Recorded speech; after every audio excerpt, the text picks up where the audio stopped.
membuat dosa yang tak terperikan. Di lubuk cinta Tuhan berbenam.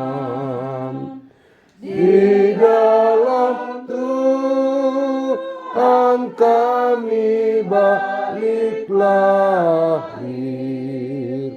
Insan bernoda kini berseri, teruras darah suci yang mengalir, disalib pada bukit Kalvari. Kita habiskan ibadah ini.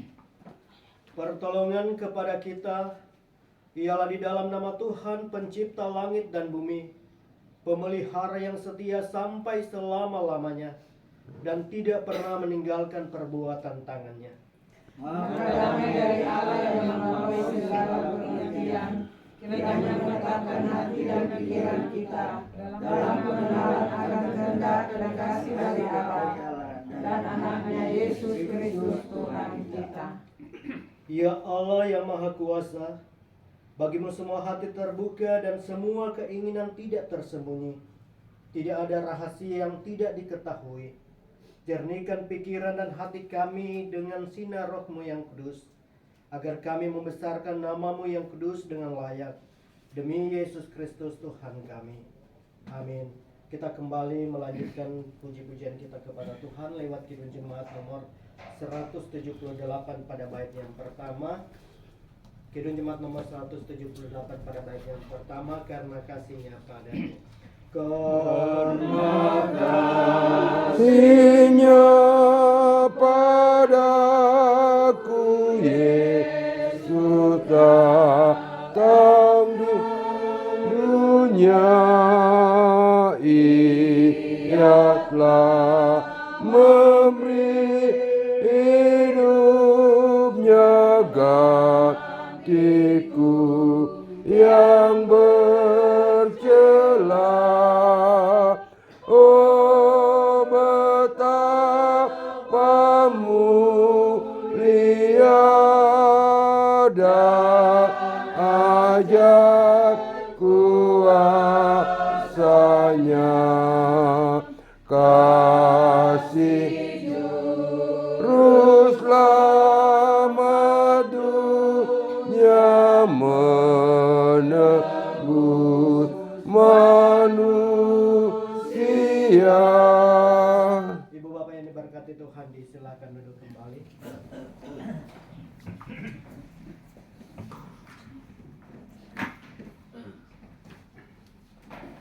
Saudara-saudaraku, Bapak Ibu sidang jemaat yang dikasihi dan diberkati Tuhan, kita akan membaca dan merenungkan akan kebenaran firman Tuhan. Namun sebelum kita membaca dan merenungkan firman Tuhan di sore hari ini, mari kita berdoa. Dan doa ini akan kita ucapkan secara berbalas-balasan. Kita berdoa. Kepadamu ya Tuhan, kami membuka hati dan roh kami, Agar Engkau mengisinya dengan anugerah. Kepadamu ya Tuhan, kami berserah dengan rendah hati, Agar kuasa Roh-Mu menuntut kami dalam merindukan kebenaran-Mu. Kepada firman-Mu ya Tuhan, kami haus dan rindu. Bersabdalah Tuhan, kami mendengar, terangi jalan dan hati kami untuk selama-lamanya. Amin. Ibu bapak yang dikasihi dan diberkati Tuhan, firman Tuhan di saat ini diambil dari kitab Perjanjian Baru, yaitu pertama Korintus 1 ayat yang ke-26 hingga ayat yang ke-31.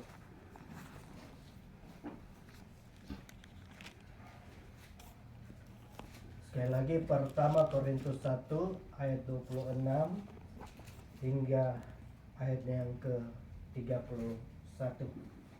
Demikianlah firman Tuhan. Ingat saja saudara-saudara, bagaimana keadaan kamu ketika kamu dipanggil menurut ukuran manusia. Tidak banyak orang yang bijak, tidak banyak orang yang berpengaruh, tidak banyak orang yang terpandang. Tetapi apa yang bodoh bagi dunia, dipilih Allah untuk memalukan orang-orang yang berhikmat. Dan apa yang lemah bagi dunia, dipilih Allah untuk memalukan apa yang kuat. Dan apa yang tidak terpandang dan yang hina bagi dunia, dipilih Allah, bahkan apa yang tidak berarti, dipilih Allah untuk meniadakan apa yang berarti. Supaya jangan ada seorang manusia pun yang memegahkan diri di hadapan Allah. Tetapi oleh Dia kamu berada dalam Kristus Yesus, yang oleh Allah telah menjadi hikmat bagi kita. Ia membenarkan dan menguduskan dan menebus kita. Karena itu seperti ada tertulis, barang siapa bermegah, hendaklah ia bermegah di dalam Tuhan. Sampai di sanalah batas pembacaan kita di sore hari ini. Yang dikatakan berbahagia adalah kita sekalian yang mendengarkan dan melakukan firman Tuhan di tengah-tengah perjalanan kita setiap hari. Ibu bapak, saudara-saudaraku yang dikasihi dan diberkati oleh Tuhan Yesus Kristus, renungan kita di sore hari ini diberi judul Hikmat Allah dalam Yesus Kristus. Saudara-saudaraku yang dikasihi dan diberkati oleh Tuhan Yesus Kristus,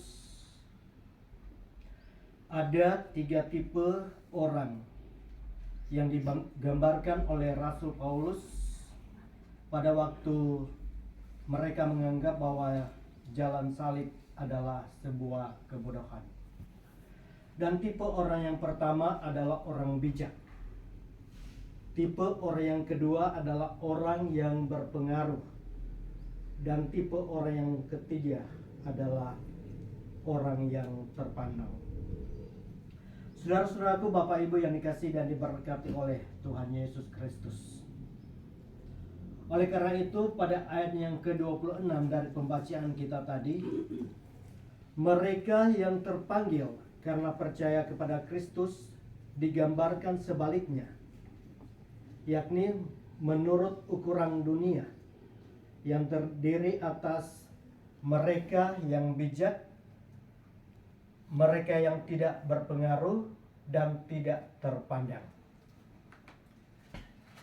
Bagian ini hendak memberitahu kepada kita bahwa persoalan yang terjadi di jemaat Korintus pada waktu itu adalah kecenderungan untuk mengandalkan filsafat, pengetahuan, dan logika berpikir dibandingkan dengan iman kepada Allah.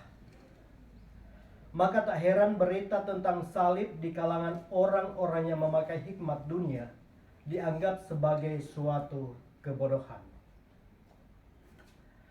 Perkataan Paulus pada bagian ini menjadi sebuah berita penghiburan bagi orang Kristen di dalam menghadapi cemohan hikmat dunia yang seperti itu.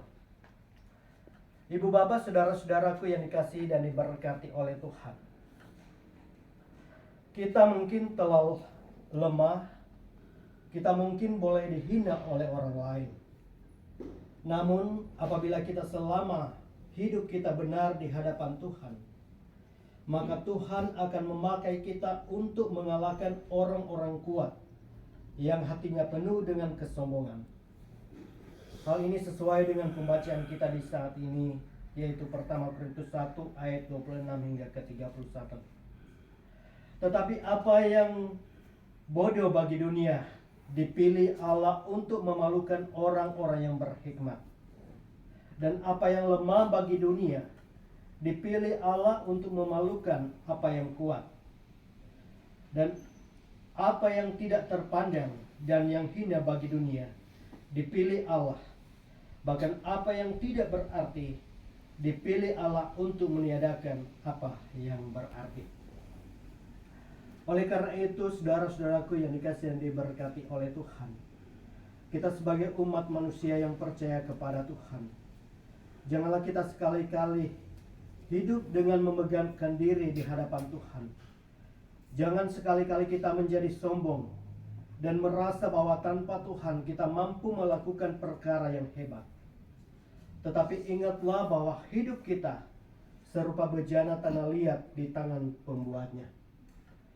Hidup kita adalah buatan tangan Allah, dan apa yang ada pada diri kita adalah karena kasih karunia Allah.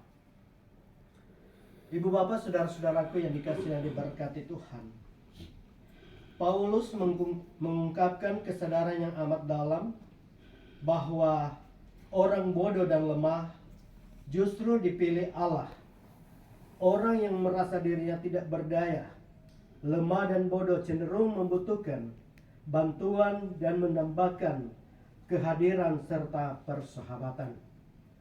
Demikian pula dalam ketergantungannya pada Allah, mereka benar-benar mengakui kebutuhan mereka akan kehadirannya. Mereka cenderung lebih terbuka terhadap Allah. Sebaliknya, orang yang mencari pengaruh, orang yang mencari pujian, orang yang mencari kekayaan untuk dirinya sendiri, sering tampak tertutup terhadap Allah karena merasa sudah mampu memperoleh dengan kekuatan mereka sendiri. Oleh sebab itu, saudara-saudaraku, Bapak Ibu yang dikasihi dan diberkati Tuhan, dalam penghayatan di minggu-minggu sengsara, sesungguhnya hendak mengingatkan kita jalan salib yang dipandang bodoh dan hina menurut hikmat dunia justru merupakan karya Allah yang tiada taranya. Suatu keajaiban kasih yang telah menembus setiap sekat perbedaan pada setiap orang. Baik itu orang yang dipandang bodoh dengan orang yang dipandang bijak, orang yang dipandang lemah dengan orang yang dipandang kuat, maupun orang yang hina dengan orang yang terpandang. Seantero manusia telah terhisap dalam keselamatan yang telah dikerjakan oleh Yesus Kristus, yang oleh Allah telah menjadi hikmat sejati bagi dunia, bagi kita umat pilihan Allah. Terpujilah nama Tuhan kekal selama-lamanya. Amin.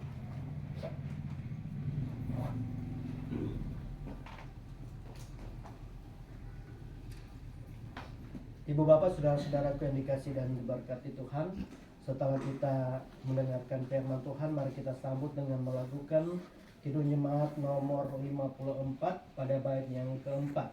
Kidung Jemaat nomor 54 pada bait yang keempat. Di hati kami Tuhan kau tulis sabdamu. Di hati kami Tuhan kau tulis sabdamu, supaya kami juga setia dan teguh, kendati gunung goyah, binasa dunia, kekal firman Allah selalu.